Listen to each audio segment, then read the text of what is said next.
Selamat pagi, Tuhan Yesus memberkati. Pada pagi hari ini saya bersyukur masih diberi kesempatan oleh Tuhan menyampaikan firman Tuhan. Saya akan awali sebelumnya saya awali dengan doa dulu, Bapak Ibu. Mari kita berdoa. Bapa Surgawi, Bapa yang bermurah hati, dan Bapa yang memperhatikan kehidupan orang-orang yang meletakkan imannya kepadamu. Biarlah kasih sayang, pertolongan, dan pembelaanmu selalu menyertai kami, sehingga apapun yang kami kerjakan boleh berhasil, karena Engkau senantiasa menolong kami di dalam permasalahan kami, di dalam problema hidup kami. Kami tahu Tuhan, tidak sedikit orang atau yang mempengaruhi kehidupan hamba-Mu, orang-orang yang beriman kepadamu. Tapi kami percaya kalau itu memang pilihan-Mu, dia tetap meletakkan kasih, iman, kepercayaannya kepadamu. Biarlah hati ini Tuhan menjadi tanah yang subur, sehingga kami percaya firman-Mu yang Engkau taburkan ke dalam hati kami boleh bertumbuh, membesar, dan memenangkan jiwa-jiwa. Di dalam nama Bapa, Putra, Roh Kudus kami awali ibadah firman Tuhan pada pagi hari ini. Amin. Pada pagi hari ini saya akan membawakan firman Tuhan. Firman itu adalah Allah. Di mana kita kutip dari Yohanes, Injil Yohanes 1 ayat 1. Pada mulanya firman. Firman itu bersama-sama dengan Allah, dan firman itu adalah Allah. Apa itu firman? Kalau kita lihat di dalam beberapa referensi, kita menjadi bingung mengartikan firman itu apa. Sebenarnya di Injil itu sendiri sudah ditulis firman itu apa.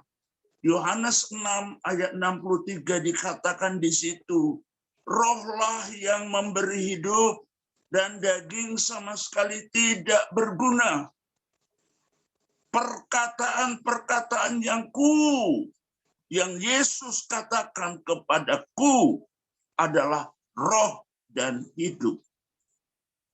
Itulah firman, ciri perkataan Tuhan, perintah Tuhan kepada umat-umat kesayangannya, umat-umat biji matanya, sehingga kita tahu bahwa Tuhan itu roh. Kita datang ke hadiratnya. Yohanes 6:4 itu dikatakan, dia adalah roh. Oleh karena itu kita datang ke hadiratnya dengan menyembah dalam roh dan kebenaran. Pada mulanya adalah firman. Dari kitab Kejadian kita lihat, Tuhan itu kalau menciptakan sesuatu, kalau mau mengadakan sesuatu, mau membuat sesuatu, cukup dengan berfirman. Karena firman itu berkuasa. Dia memakai hamba-hamba Tuhan yang dipercaya, yang mau. Bapak Ibu sekalian, tidak mudah untuk melakukan firman Tuhan, tidak mudah kalau kita menggunakan dengan kekuatan kita sendiri. Tetapi kita percaya roh yang ada di dalamku lebih besar daripada roh-roh di dunia ini. Sehingga kita melakukan firman Tuhan itu dengan penuh cinta kasih. Sehingga kita menjadi orang-orang berkemenangan. Itu bukan karena kekuatan, kepintaran, dan apa yang kita punya. Tetapi Tuhan campur tangan di dalam perkara-perkara yang ada di depan kita. Mari kita berserah kepada Tuhan. Dan kita percayakan sungguh-sungguh bahwa firman itu adalah Allah. Di mana firman itu? Di mana perkataan-perkataan Tuhan itu? Perkataan Tuhan itu sudah ditumpuk menjadi satu. Sudah dikanon menjadi satu. Yaitu di dalam Alkitab. 66 jumlah Alkitab yang kita baca. Itu kalau ditulis satu persatu, berapa banyak firman Tuhan? Itu diperkirakan hampir 11.244 ayat. Tidak sedikit, tetapi adakah satu dari antara firman itu melekat di dalam kehidupan kita? Adakah tertulis di dalam hati kita? Sehingga itu menerangi hidup kita ketika kita bergerak di dalam nama Tuhan. Akhir-akhir ini kita dengar banyak sekali hamba-hamba Tuhan yang dikata-katai oleh orang. Tetapi biarlah perkataan itu keluar dari mulut-mulut orang yang nantinya akan dipertanggungjawabkan. Memalukan hamba Tuhan, memalukan hamba Tuhan yang sungguh-sungguh itu sama dengan mempermalukan. Terkutuklah orang yang mengutuk, Keluaran 12 ayat 4. Terkutuklah orang yang, tetapi diberkatilah orang yang memberkati. Kita orang-orang yang sudah meletakkan dasar firman kita kepada Tuhan adalah orang-orang yang diberkati. Hal dunia, hal harta, hal uang, hal apa, itu kita mungkin bisa kekurangan. Tapi Tuhan memakai setiap orang-orang untuk memberkati hamba Tuhan. Firman Tuhan itu adalah roh dan hidup. Dikatakan tidak ada yang tidak bisa dilakukan oleh Tuhan. Zaman Taurat, Tuhan menyampaikan firman Tuhan lewat hamba-hambanya. Tetapi di zaman sekarang, di akhir zaman, jadi kalau kita lihat Bapak Ibu, antara kitab akhir Perjanjian Lama, Maliaki, sampai dengan Matius, itu lama sekali jaraknya. Pakar Alkitab mengatakan sekitar 600 atau tahun, ratusan tahun. Terlahirlah yang namanya firman menjadi daging. Yohanes 1 ayat 14. Firman itu telah menjadi daging, telah menjadi manusia dan diam di antara kita, dan kita telah melihat kemuliaannya. Luar biasa. Begitu Tuhan memberikan contoh kepada kita. Dia yang sudah bertahta, dia yang berkuasa, tapi dia mau langsung menyampaikan firman itu kepada orang-orang pilihannya, bangsa-bangsa pilihannya. Israel adalah bangsa pilihan Tuhan. Dan kita hanya dicangkokkan, dari bangsa lain dicangkokkan. Sehingga kita boleh menjadi bangsa yang juga diberkati Tuhan, yang diperhatikan Tuhan oleh ajaran-ajaran Rasul Paulus. Sepertinya Bapak Ibu, Rasul Petrus itu adalah rasul yang dipakai, diperintah Tuhan untuk mengabarkan Injil kepada orang-orang Israel. Tetapi Rasul Paulus dipakai Tuhan sebagai rasul untuk mengabarkan orang-orang di luar Israel. Kita ini menjadi bangsa Israel rohani. Di sini dikatakan firman itu telah menjadi manusia. Kita boleh berkata-kata dengan dia. Saat itu luar biasa. Apa yang tidak bisa Tuhan lakukan? Orang sakit menjadi sembuh. Orang lumpuh berjalan. Bahkan orang mati yang semua organ tubuhnya tidak berfungsi menjadi berfungsi dan hidup. Ini yang Tuhan kehendaki. Hidup di dalam Kristus adalah satu kemenangan bagi kita orang-orang percaya. Oleh karena itu Bapak Ibu, mari kita senantiasa berserah kepada firman Tuhan. Berserah kepada apa yang diajarkan Tuhan lewat Alkitabnya. Karena firman Tuhan itu sudah ditulis oleh beberapa hamba-hamba Tuhan yang dipakai luar biasa. Dan penulisannya diperkirakan sekitar 60 tahun setelah Yesus naik ke surga. Kalau kita perhatikan, begitu Tuhan memperhatikan, sehingga yang kita sembah, yang kita mempermuliakan Bapa, Putra, dan Roh Kudus. Rohnya itu yang mengerjakan kehidupan kita hari lepas hari. Firman yang ada tertulis di hati kita itu menuntun kita supaya kita melihat kemuliaan demi kemuliaan. Sebagaimana ketika Yesus berbicara dengan Marta, kalau engkau percaya, engkau akan melihat kemuliaan Tuhan. Yang terjadi apa? Lazarus yang sudah mati menjadi hidup. Karena apa? Percaya kepada Yesus. Perkataan-perkataan yang kukatakan kepadamu adalah roh dan hidup. Oleh karena itu, karena kita sudah menjadi pilihan Tuhan, menjadi biji mata Tuhan, hari lepas hari kita belajar untuk menguduskan diri ini.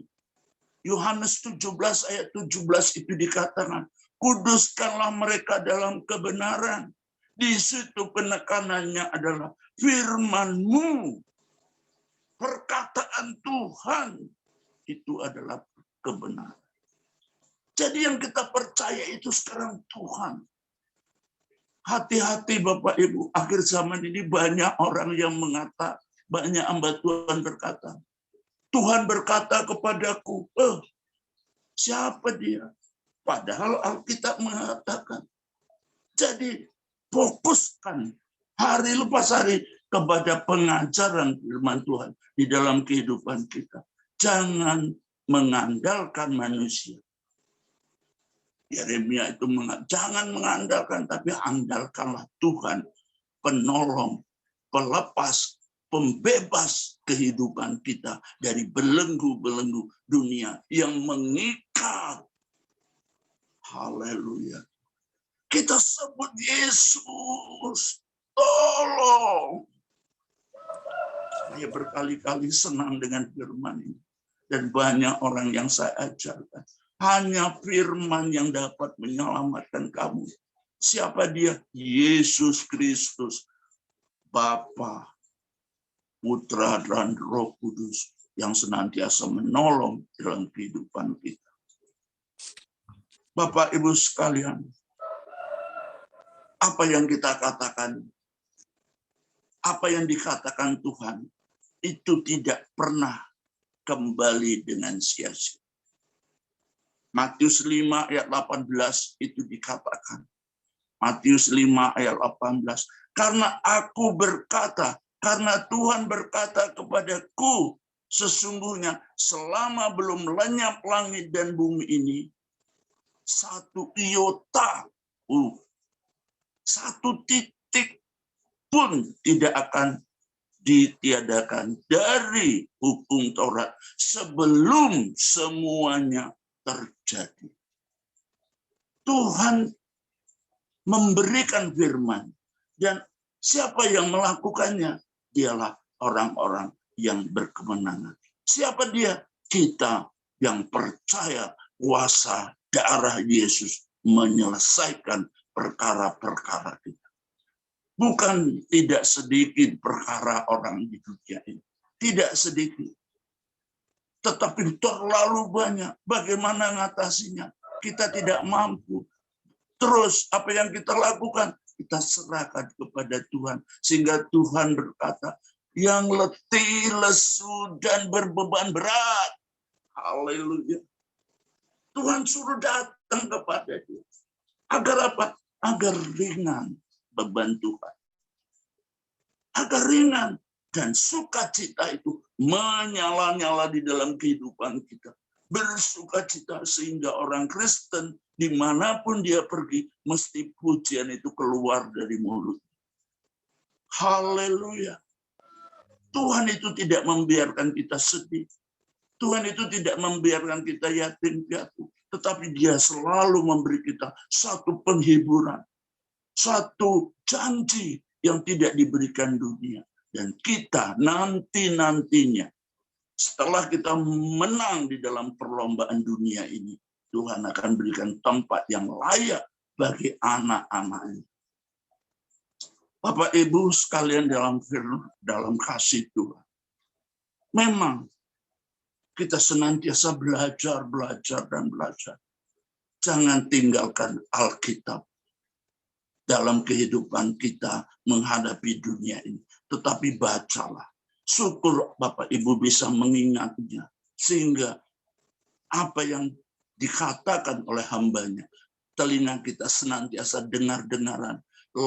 Firman-Nya tertulis senantiasa di dalam hatinya. Sehingga perintah-perintah Tuhan, perkataan-perkataan Tuhan itu yang kita lakukan hari lepas hari.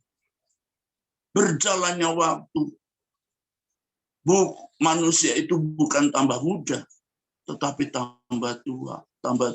Rambut sudah mulai memutih, gigi sudah mulai ompong, kulit sudah mulai keriput. Telinga sudah tidak lagi kuat membaca, mata sudah tidak lagi dapat melihat. Tapi itu semua proses biologi dalam kehidupan setiap manusia. Tapi nantinya, setelah kita melekat kepada Tuhan, setelah kita bersama hidup ini bersama Tuhan, itu semua diganti Tuhan. Jangankan organ-organ tubuh, nyawa saja diberikan kepada Tuhan. Percayalah Bapak Ibu, Tuhan yang kita sembah dalam nama Yesus adalah Tuhan yang mempunyai hidup, yang mempunyai nyawa, sehingga kemanapun kita pergi, ada Yesus di dalam kehidupan kita. Ayat yang terakhir saya bacakan. Firman itu senantiasa ada di dalam kehidupan kita Bapak. Terakhir saya bacakan. Kuduskanlah mereka dalam kebenaran. Firman-Mu adalah kebenaran. Yohanes 17 ayat 17. Tolong Bapak Ibu diingat-ingat. Bahkan Amsal mengatakan, Amsal juga, kalungkan itu di lehermu. Tuliskan itu di loh hatimu.